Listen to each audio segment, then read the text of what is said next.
G'day Big Lap Bible, we're Tom and Em from Trippin' Aussies and we're going to take you for a van tour of our 2006 19-foot Roadstar Caravan. Come on inside.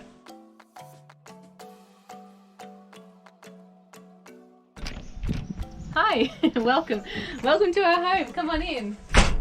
Well, this is our caravan. So, for the start of our trip around Australia, we're actually in a camper trailer, but now we've upgraded to a caravan and we love it. So, let me show you around. Here is our kitchen and our full-size sink, which we love. Makes it so much easier to do our dishes, our pots and pans and everything. And our storage. We love our caravan for the storage. We went from having a camper trailer that had just small amounts of storage and we had to be really selective with what we kept. But now we can spread out. We've got everything organized and in their own spots, which is really good. We love it. All right, in here is our toilet and shower. So we've got a little sink at the back there. And this is really handy for when we're camping in free camps and off-grid. We love that we can still have the toilet and shower, and it's the best when you're free camping, being able to have a quick shower, just to rinse off and feel nice and clean before you go to bed. Over here is our stove top and our grill. So we have three stove tops that are gas, and then we have the one that's electric, and our grill under here. And this has actually been really good for us to be cooking inside. So when we're in our camper trailer, we had a lot of we had an outside kitchen, so we had a lot of wind and that was obviously affecting our cooking. So now that we've come inside, as much as I do like cooking outside, it's nice being inside and not being affected by the weather, any elements out there. We've got plenty of storage up here and down the bottom, which we take good use of. We have our induction. This is one of our favorite things that I think we've brought on our trip with us. So when we are off grid, we use our gas, but as soon as we come to a caravan park to try to save our gas, we'll use our induction cooktop.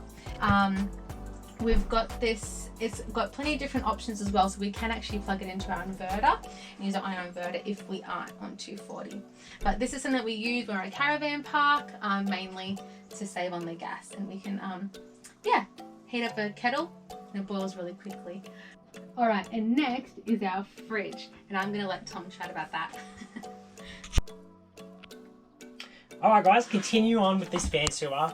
Is probably the thing that I love the most about this van is our Dometic three-way fridge, and the reason being is, it is the size compared to the camper trailer that we just come from. This is at least twice, if not more, bigger than our previous fridge. And like I said, it's three-way. So we have the luxury of having either gas, 240 or 12 volt options for our fridge. And because we are free campers, or we like doing free camping and low-cost camping more often than not, by having the option of having not only 12 volt but also gas, gives us two different options depending on, like I said, what's happening with the weather. If it is an overcast day or we've had a week of overcast weather, we're not getting much solar charge into our batteries. The 12 volt setting on the fridge drains a lot of battery life, and if you haven't got much battery capacity, you're going to find that your fridge is chewing up most of that battery life. So because we've got the gas option, we found that by putting the fridge running enough on gas when we are on those low cost and free camp settings, it actually keeps the fridge super cold. It gets the freezer section icy, like frozen, and it doesn't use that much gas. So when we are on those free camps, we have obviously the gas stove, but we can also run the fridge on gas, which is really great. When we are driving, we switch the gas off, just with it being a safety issue.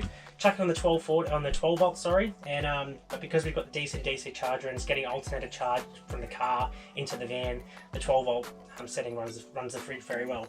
But when we are on those caravan sites and you have the luxury of having a powered site, straight on the 240 on max mode, so that way it's doing its job. The freezer's staying frozen and the fridge section is staying nice and chilled. Alright, next thing, it's probably also something that I love the most about it, and it's one thing that we really wish that we had in a camper trailer, was this puppy above me. An air conditioner and heater. We haven't actually even needed to use the aircon setting since we've had this caravan. It just hasn't been hot enough, put it that way. But we have tested it. It works so cool. It is absolutely awesome. You keep everything closed up, put the aircon on just for 5 or 10 minutes, it cools the whole van down, and then you can switch it off. So it can only be used when you're on 240, or if you have like a generator. But We don't have a generator, so it's only going to be if we're on a powered site somewhere and it's going to be a hot day, we'll chuck the aircon on. But like I said, we don't do that much staying in caravan parks on 240, so we don't often need to use the air conditioner. Into the bed space, again, a nice large queen size bed, which is one thing that we were lucky. We had a queen size bed in our previous camper, but the space is what we love the most. And like Em said, with the whole kitchen and the rest of the van, the storage just doesn't stop. Not only does the bed spring load up, so there's heaps of storage underneath the bed, we have the option of having all our wardrobe and clothes all around us. With plenty of storage, if not more. Plus we have a few other drawers just on this side and cabinets where we can just chuck all the little knickknacks and little bits. But for this side of the van, that's about it. Pretty straightforward, but again, we absolutely love it. Plenty of room, and obviously both ends of the vans come with the skylight, so we can get that natural light coming in, so we're not wasting our power when we are on those campsites. But oh, check out this bad boy. To a little TV, which again, just like the aircon, can only be run when we're on a 240 setting, and when we're at a caravan park or something. So it's not something that we use often, and it's not something, to be honest, that we really spend much time watching anyway. But when we do have a 240 site in a caravan park, we might catch up and watch a little bit of TV or Netflix or whatever it might be. So again, it is just another added extra and a little convenience, but overall we genuinely love this van. It's super comfortable, it's a lot more convenient for our style of travelling, and yeah, it's just a great caravan. We love the Roadstar Caravan. Alright, welcome to our living room, dining room area. No, isn't this lucky? You guys are probably thinking, if you guys were in a camper trailer, why did you want to upgrade? For our style of travelling, wanting to be on the road full time is just a lot more convenient. We don't now have to worry about things like the wind, the rain, where being in a camper, they can just cause you absolute havoc. We can just get inside, lock the door, and we've got all the luxuries around us. And the setup is very easy. It is, like I said, you can just pull up anywhere, open the door, get in, close the door, and you are set up. You don't have to. We do have the awning outside, which is another bonus, which takes 2 seconds to set up compared to previous awnings that we've had. And again, the storage doesn't stop. We have storage all around the van. Up in the front toolbox, there's plenty of storage where you can keep things like the batteries, jockey wheel, all your levelers, all those kind of things. But yeah, continue on with the living room section. There are so many things that we love about this little living room area. We've got the lounge here we can spread out on. We've got storage underneath the lounge and on top of it over here as well. There's so many things that we love about this van. I feel like we are really travelling in luxury when we're in a caravan. And there's nothing that would really change. We've had a few people ask us, oh, is there anything that you changed now that you've bought this van? And to be honest, there's nothing that we would add extra to the van. I think there's only a couple of like cosmetic things just to maybe modernise it. I think we'd probably just change, if we had time, change the colour of the curtains, a few little things like that, and maybe the lounge and that. But cover the lounge. It's a little bit dated, but honestly, we're happy with it. We're more than happy with what we've got. When you're travelling Australia, I feel like that's good enough. It doesn't really matter where you're travelling, as long as you're seeing the country in something. That's it. Exactly right. Well, thanks for watching, guys. This is our, like I said, 2006 Roadstar Caravan. We are absolutely wrapped with it, and we hope you've enjoyed our little van tour for our full-time travelling. Catch ya. See ya.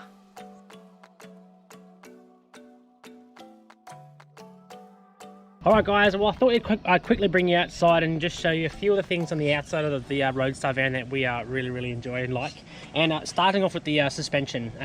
You might look at the tyres and think that this is actually a dual axle caravan, but it's not. It's actually a single axle, but it's got something that you don't see in every van. It's got leading arm and trailing arm suspension. So basically you have leaf springs coming from the axle forward and leaf springs coming from the axle backwards onto their own little arms, and it just provides a real nice ride. It's like a real nice wavy ride, and again it has the same towing. The toe is very similar to a dual axle, so it's nice and stable. You don't get the swaying behind you. Also, I love the fact that we've got these window covers. Again, you don't get them on most vans. The fact that we can wind these windows up and not have sand and things blowing in, it still allows airflow. Plus, we've still got the fly and mingy netting behind it, which is pretty cool. The awning that I was talking to you about just before, again, rolls up in about 2 seconds and pulls out in just as quick, and that's super handy. If you've got a day where it's it's either going to be a little bit rainy or it's quite warm, pull out the awning, and if it does look like the wind's going to pick up and you want to put it away, it only takes 2 minutes just to put away, or not even, it takes 2 seconds just to fold up. So that's super handy compared to what we had with our camper trailer, which took us about 45 minutes just to set up the awning, let alone the camper side of things. Round to the front though, 2 gas bottles, so we've got plenty of gas for when we are off grid, which we are here on this unpowered site. And then also the front storage in the van. So again, you've got all this storage, which at the moment looks like there's quite a lot of stuff in there, but it's just you've got batteries, a battery charger, all the switchboard and solenoids, just a bunch of loose things that you kind of need over time, like the stabilizer legs and a jockey wheel, hose filling up. But again, heaps of storage. Like we found that there's just so much storage in this van. Another thing that we have on this van that we enjoy using is the sway bars. So we've got the Hayman Reese sway bars, which connect to the back of the Hilux here, and again it just provides that much more stable towing. You don't get that sway, being quite a large van. Window covers, so not only do you have the plastic covering on the windows, but these protectors, so you go on the front and the rear. Again, which helps with bugs and stuff hitting the front of the van, and also stones and stuff licking up. You just have that protection so you're not breaking the plastic on the inside there, which is pretty good. Let me come into the actual van. Actually, come to the rear of the van. We've obviously got a single tyre to if we need a spare tyre, and legal jerry cans. We've got the spare jerry cans just for the car if we need to top up any fuel. But I've also got this space here, which previous owners that had this van actually had a generator. So you've got this room if you do need to store a generator, but you do need to top up your battery power. With our battery power, we're actually running 210 amps at the moment, and that's more than enough. We can have about a week off grid without having to really top up. If you spin around there, I can actually show you the solar panels that we've got out at the moment. We run 2 solar panels, one folding blanket and one hard one, like a hard portable panel, and that gives us, like, one's a 200 watt solar panel and the other one's 160, so we're getting about 360 watt of solar that we can charge back into the van, which is pretty handy, especially when we like I said, we do like to spend these off-grid and low-cost camps. But that's about it for the van. We're really wrapped with it. It's in really good nick for its age, and it's a really good quality. We are so impressed with the Roadstar vans, and yeah, we honestly can't fault it.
Well, thanks for watching, guys. This is our, like I said, 2006 Roadstar Caravan. We are absolutely wrapped with it, and we hope you've enjoyed our little van tour for our full-time travelling.